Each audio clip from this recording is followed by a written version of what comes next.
In today's video, I'm going to teach you how to set up payment methods in Shopify to ensure you can successfully manage transactions in your online store.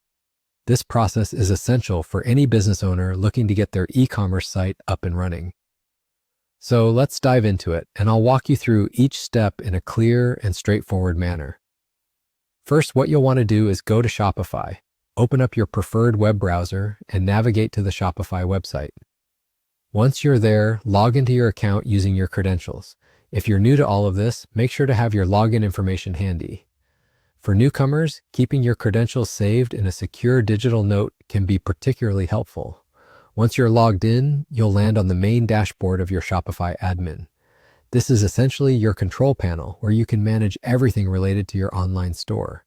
Next, to access the payment settings, you need to go to Settings. In the lower left corner of the dashboard, you should see a gear icon labeled Settings. Click on that and you will be directed to a new page where you can adjust a variety of settings for your store. In this menu, look for the option that says Payments and click on it. This click will lead you directly to the payment setup section. Now here comes the important part, configuring your payment methods.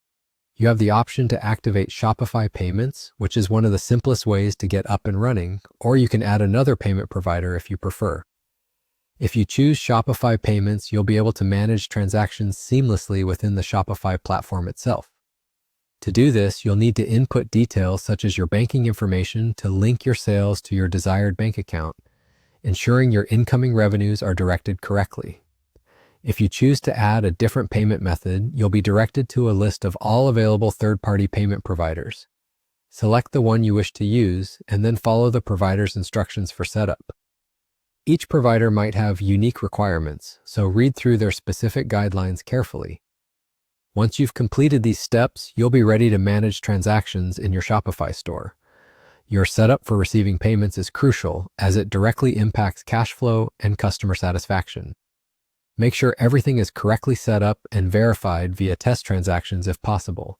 And there you have it. You're all done. Your payment gateways are now configured, and you're all set to start accepting orders and processing payments from your customers. Keep in mind, periodically checking your payment settings can also help you ensure everything remains seamless over time. Thank you for watching, and I hope this guide has been helpful in setting up your Shopify store payments. Stay tuned for more tips on running your e-commerce business efficiently and effectively.